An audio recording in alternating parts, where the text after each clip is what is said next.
Hello everyone, this is Tom Fox and I would like to welcome you to episode 62 of the FCPA Compliance and Ethics Report. Today I explore some issues related to self-disclosure under the FCPA with David Simon and Bill Athanas. I hope you enjoy this episode. Thank you.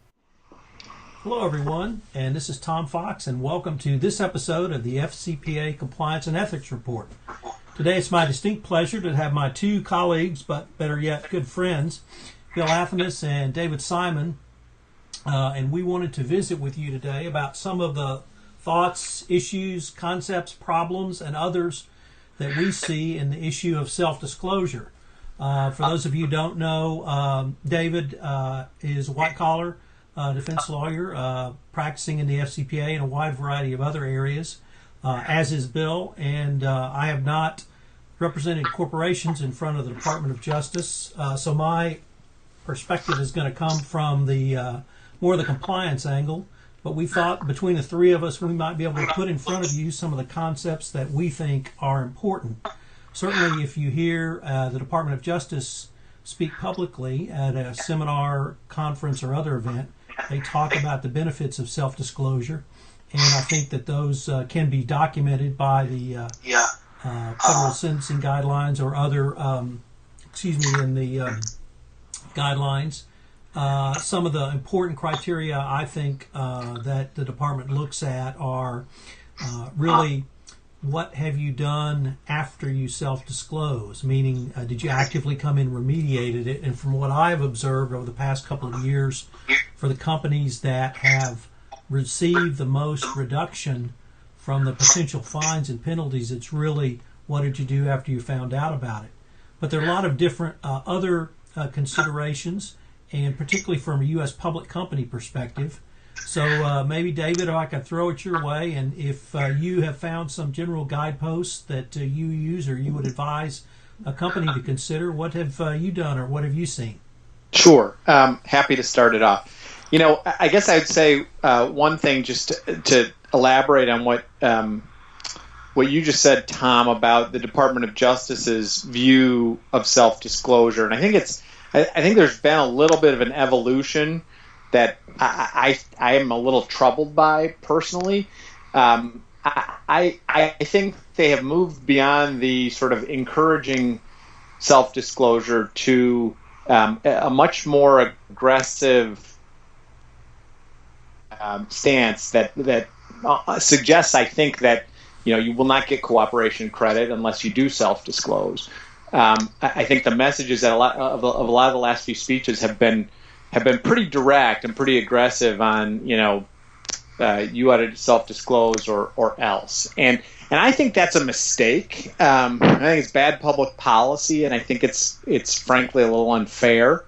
We don't have that expectation in really any other area of the criminal law. Not sure why DOJ thinks the FCPA should be somehow different. And two, I think, to me, from both an enforcement and a compliance perspective, I think there's real value in encouraging companies to deal with the issues and to investigate, to remediate, to put in controls to prevent the issue, from reoccurring, to, take disciplinary action as appropriate, to enhance the compliance program in a way to avoid the problem in the future. That's an important, and a good thing.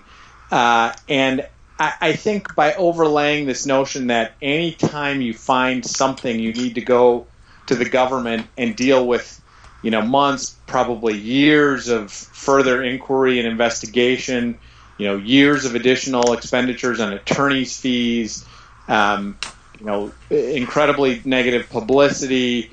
I just think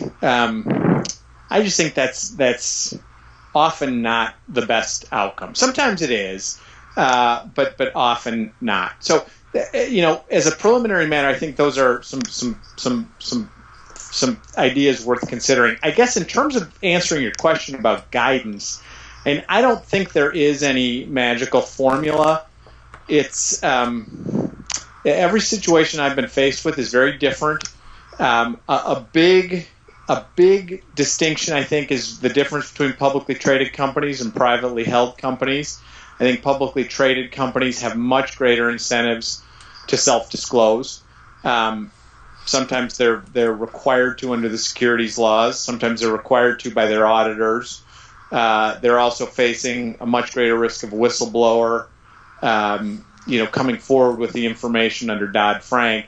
So I think that's a big issue to consider. I think some of the others are, how egregious and extensive is the conduct, and how aggressive was your investigation, and how aggressive was your response. Those are all I think important criteria to consider. But it's really, it's hard. It's the hardest decision you make in these things. It's never clear. It's never simple. It's never obvious. And I think you just got to work your way through those various criteria and make a reasonable judgment. Bill? I had made a note the last time we did this to make sure I try to speak first, because otherwise I have to follow David, and he takes all the good points. I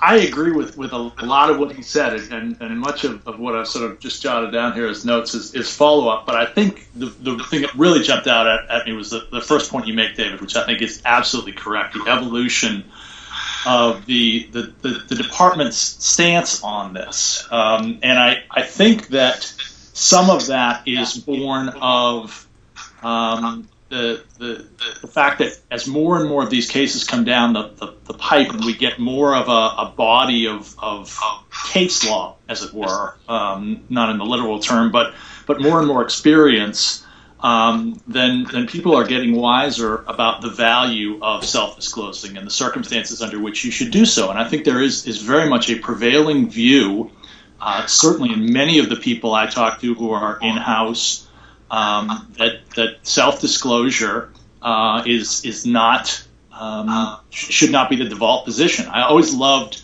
the quote that Howard Sklar used to reference, and it's a terrible shame that he doesn't write on this stuff anymore. But the quote I remember, and I actually wrote it down, was that failing to self-disclose is like putting one bullet into a gun that has 1,000 chambers and pointing it at your head. Self-disclosure is like putting 6 bullets into a 6-shooter and pointing it at your leg. And I think that's so true. And what we're seeing now is that many more companies are finding that it is worth rolling the dice on the first option. And I think there are a couple of reasons for that. One is, the government has taken the carrot and the stick approach here to try to encourage self-disclosures, and the most recent ACI conference back in November, there are some comments reported by Deputy Attorney General Cole where he talks about failure to self-disclose resulting in the DOJ pressure testing the results of a company's internal investigation and being unrelenting in the prosecution of those companies. I don't know exactly what that means, but it certainly doesn't sound good. And so I think that there's a real attempt by the government to use the threat of the stick to encourage more self-disclosures. The problem I think they have with the carrot is that it's really sort of not only undefined, but maybe undefinable. There are so many factors that go into these decisions, not only from the company side, but from the government side in terms of how to deal with it. And David, I think accurately listed many of them as you explore the dimensions of a particular set of payments or bribes or circumstances, as it may be. And I think it's very difficult for the government to say this is what you're going to get if you self-disclose. The closest they've really come is this notion of a one-level discount in charging decisions. That indictments, what would otherwise be an indictment, would become a deferred prosecution agreement. A deferred prosecution agreement goes to a non-prosecution agreement. Maybe a non-pros goes to a declination. Maybe you get no monitor. but it is all but impossible for the government to create any sort of binding framework in that regard, and that's really what clients are desiring in that scenario. They want to know, as we advise them and essentially try to forecast outcomes, what's going to happen if we do this. That's a really difficult thing to try to predict with as many variables as there are in the scenario, and without the absence of any sort of binding framework in place. So those are the challenges that I see in the process. Well, let me just perhaps I'm not sure add would be the right word, but let me just throw out the following. In two major cases over the past 2 years, we did not see the company self-disclose, and I specifically refer to Parker Drilling and HP. Certainly in Parker Drilling, we had egregious conduct, basically at the C-suite level. HP may have been more of a catastrophic failure of internal controls, but nevertheless, neither company self-disclosed, and yet they received discounts at up to 1/3 below the minimum the scheduling guidelines would have suggested for a fine or penalty. And certainly the government, I think, made clear that the reason they received such a hefty discount was the remediation that they engaged in during the investigation. Once again, neither company self-disclosed, and I had hoped to contrast that with Avon, who did self-disclose, yet did not really engage in, I think, during the pendency of the investigation, the extensive remediation and cooperation that HP and Parker Drilling showed. So it seems to me over the past couple of years, and even if you throw in Total and Weatherford, I think it's what did you do after you found out about it and you started engaging in cooperation with the government that seems to be the key factor now for a really hefty discount off the minimum range of the potential sentencing guidelines. Thoughts, gentlemen? Well, I'll jump in real quick on one point that just sort of jumped out at me as you listed those names. HP and Weatherford were represented by Joe Warren, who probably, in my view, is the best FCPA lawyer in the country. I think that Joe probably identified some real opportunities for remediation and saw that as something that not only was a substitute, but more than compensated for whatever detriment there might have been for not disclosing. So I do think that it is encouraging and makes clear that you can, even if you self-disclose, still make up some benefit in the government's eyes throughout the process. Yeah, I mean, I would agree with that. I think there's certainly room to make up some of it. I think it's fair to say that there is some additional marginal benefit to self-disclosure that you're not going to get if you don't self-disclose. I mean, I think it's, as you say, Tom, it's very hard to compare because there's so many factors in these the enforcement results are opaque, hard to compare, and are usually pretty general in what they say. But I do think that really good remediation and corrective action, and then really good cooperation, if it does come before DOJ or the SEC, certainly can get you a long way. I don't think it can get you all the way there, though. I suspect if we had, this is just my instinct here, but if we had the ability to really, break it down and control for other factors, I think we would find companies get more credit if they do everything else right and self-disclose than if they don't. Yeah, I would certainly agree with that as well. One of the things that maybe spoke to one of the issues you raised, Bill, is how do you really assess this, or how do you quantify it? And as I recall, there's 3 factors that are lumped together, which you can receive up to a minus number 5 on the scheduling. And those factors are self-disclosure, cooperation, and remediation. And so it's sometimes difficult to know how much credit is given for one or the other.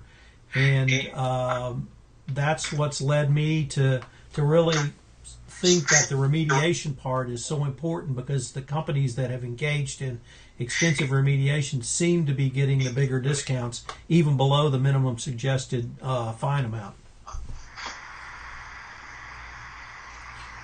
Yeah, I assume you're referring to, I guess it's 8C 2.5 of the sentencing guidelines, which right. which contains those specific discounts. I think, though, clearly in the larger cases, that makes a difference, because the magnitude of the fines is so substantial. But for a smaller publicly traded, or even a significantly sized privately held company, I do think there's a perception that whatever benefit you're getting off that 5-level discount, at best may be a wash if you go in and self-disclose and the government says, great, you found this problem in Nigeria, but we see you're also operating in 7 other countries.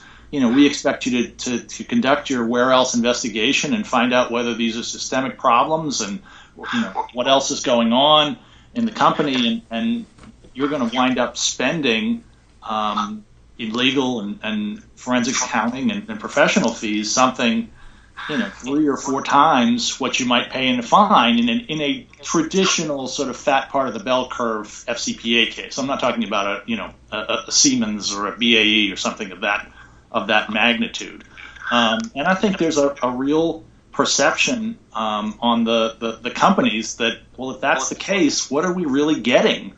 Great, we're getting a 5-level discount on something that, by the way, may not even come to fruition if the government doesn't find out about this. And keep in mind, there were 50, whatever the number is, 50-something FCPA cases last year out of 9,000 criminal cases. Yes, we've had a significant ramp up in the number of resources dedicated, but there's still a small fraction of federal prosecutors who do FCPA work. There's a smaller fraction of FBI and IRS and ICE agents who do it. The government still has the challenges, even with increased cooperation with international law enforcement. They've still got to get the evidence. They've still got to go through that whole process. FCPA cases have gotten easier, but they're still really, really hard to do. And I think that companies recognize that, and many of them are willing to roll the dice. As David said, the odds are altered a little bit when you're a public company, because the opportunity for there to be problems are much greater. You've got the whistleblower issue. You got scenarios where you may have to disclose, where you don't get a choice. But I just think that the people that I talk to in smaller companies, unless they see something really change in the enforcement environment, they're still sort of I won't say clinging, but of the mind that self-disclosure is not something. It's not all that the government. It's not all it's cracked up to be in the government's eyes. I'll put it that way. And let me just follow up on one point Bill made, Tom. I mean, I have heard from a number of my clients that same issue about, what are they going to make us do, and how much are we going to have to spend to look at other parts of the world? I mean, if you conducted a good investigation, you will have looked at whether whatever the conduct at issue is has the potential to be broader than you think, right? I mean, that's just competent investigation. But I think there's a perception among companies, and I don't think it's unfounded, that these sort of global trawling exercises are something that the government's going to require, and I think that's a huge factor in their minds about when they're assessing. When they're assessing self-disclosure. Let me see if I could change the focus a little bit to follow up on some of the things you've said, David. Say you're a board of director, and what questions should a board of director put to someone like yourself, outside counsel, or you, Bill, or what would a board of director want or need to know to really make an informed decision on whether or not to self-disclose? Could you maybe talk us through that? Yeah, why don't I start on this one? So the first question that they should ask, and always do ask, is, are we required to self-disclose, right? I mean, are we somehow breaking the law if we don't. And I think the answer that's pretty clearly no, you're not obliged to, and then it becomes a more discretionary decision on what's in the company's best interest. I think the second question that gets asked and ought to get asked is how likely is this to come to the government's attention if we don't? Do we think there's a potential whistleblower out there? Do we either a true Dodd-Frank whistleblower or just somebody who might raise these issues and because they're a disgruntled employee or for some other reason, right?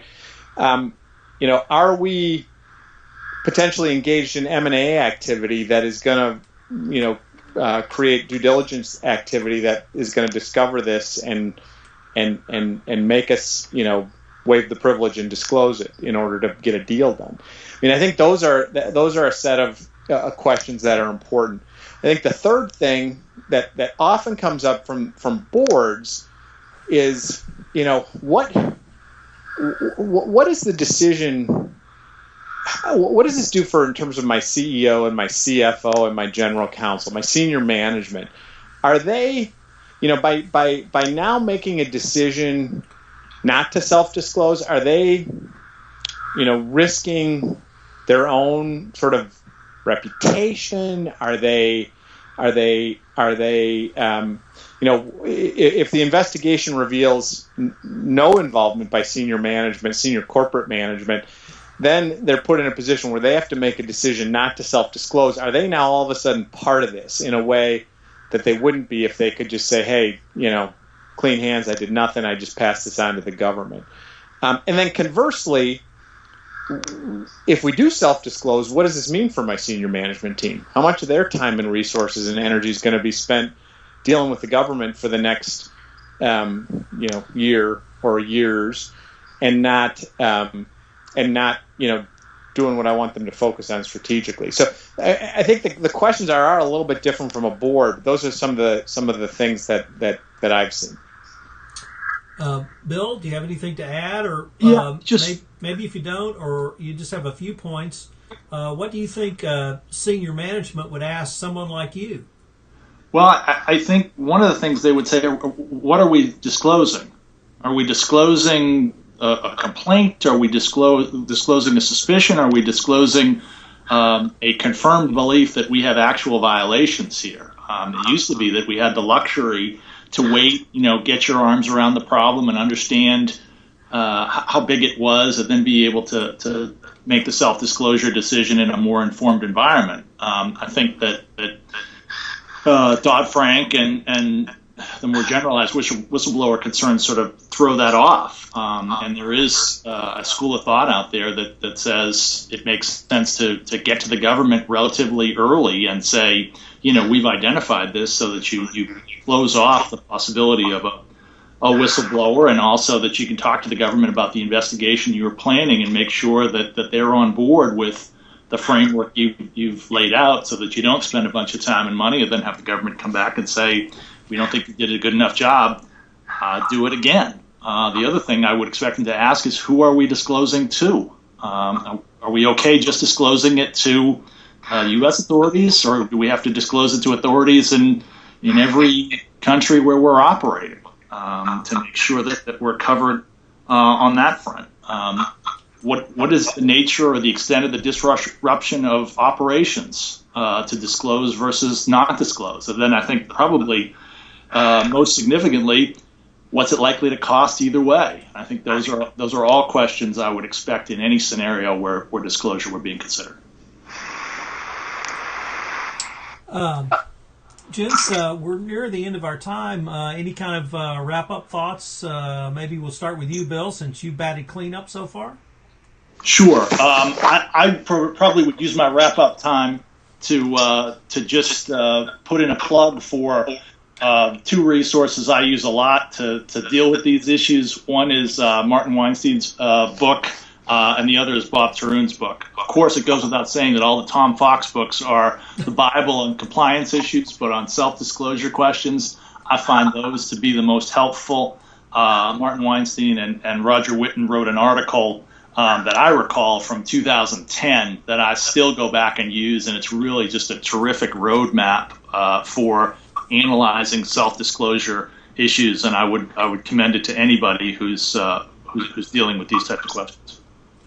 And Bill, if somebody wanted to follow up with anything you've talked about today, could you give us your email address? Sure. It's bill.athanas, Athanas, @wallerlaw.com. David, any concluding thoughts? Yeah, I guess the one thing I just would want to flag is, I really wonder whether this debate is going to look different in 2 or 3 years because of the rise, what I think is about to be the rise of the FCPA whistleblower. I think there are a couple of matters kicking around right now that potentially are generated by whistleblower complaints. I suspect it won't be long before there's some big dollar monetary awards to whistleblowers for bringing FCPA issues up. And I just think that has the potential to really change the environment in a way that's going to make us rethink our advice on self-disclosure. So I think it's just something to watch. Wow, that's really interesting observation. And David, if someone wanted to follow up with you, would they be able to email you in some way? Of course, it's DSimon, DSIMON @Foley, FOLEY.com. And I guess my wrap up would just be maybe sort of summarize a couple of the things I heard you guys say, which is that if you go in and do a thorough investigation, if you can remediate the problem and really solve the issue that you've looked at, and that issue is ring-fenced in some territory, country, or other definable unit, it may be a very reasonable decision not to self-disclose. So I would just urge companies to, certainly an important decision, but it may be as good a valid decision to not to self-disclose if your conduct to remediate and investigate it is thorough. So I think it's a very difficult situation. I hope if you're listening, you might get in this situation, call Bill or David or email them because they're two of the best I know of. I certainly learn a lot every time I talk to them, including today. Gentlemen, it's been great for us to finally get together on this topic, and I look forward to our next visit. So with that concludes this episode of the FCPA Compliance and Ethics Report. Thank you.